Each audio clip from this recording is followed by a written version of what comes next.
Bonjour à tous et bienvenue sur la chaîne Drone Image. Quelle est la différence entre un télépilote de loisirs et un télépilote professionnel?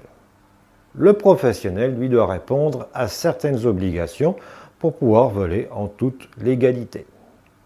Comme pour une voiture, le télépilote professionnel doit avoir tout d'abord son permis. Pour ce faire, il doit passer jusqu'à ce jour un théorique ULM. Pour faire simple, c'est le code. C'est un QCM de 40 questions portant sur l'aéronautique ULM principalement. Pour l'obtenir, cet examen, on doit avoir minimum 30 bonnes réponses.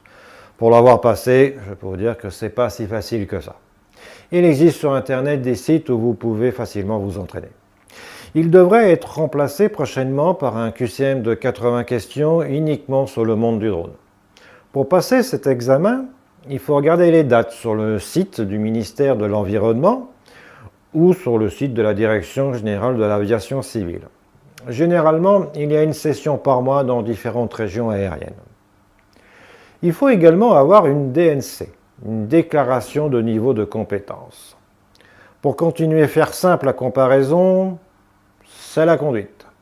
Il y a plusieurs façons de l'obtenir, mais aujourd'hui je ne rentrerai pas dans ces détails, peut-être une prochaine vidéo. Il n'y a pas de sens, vous pouvez avoir la DNC avant le théorique ULM, ça n'a aucune importance. Par exemple, personnellement, j'ai obtenu la DNC bien avant de passer le théorique ULM. Mais ce n'est pas fini.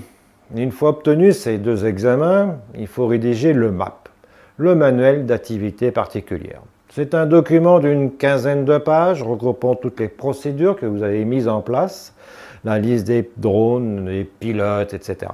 On doit le mettre à jour pour chaque changement, comme par exemple un déménagement, un achat ou une suppression d'un drone. Drone Image en est à la version 3. Ce document est envoyé ensuite à la DGAC. Vous recevrez un accusé réception qu'il faut précieusement garder. C'est un peu le sésame pour les déclarations aux préfectures. Vous êtes professionnel, donc respectueux de la réglementation et de la loi. Donc, une autre obligation, c'est l'assurance RC, absolument nécessaire. Voilà, vous savez à peu près ce qu'il faut pour pouvoir exercer ce fameux métier qui est télépilote de drone civil.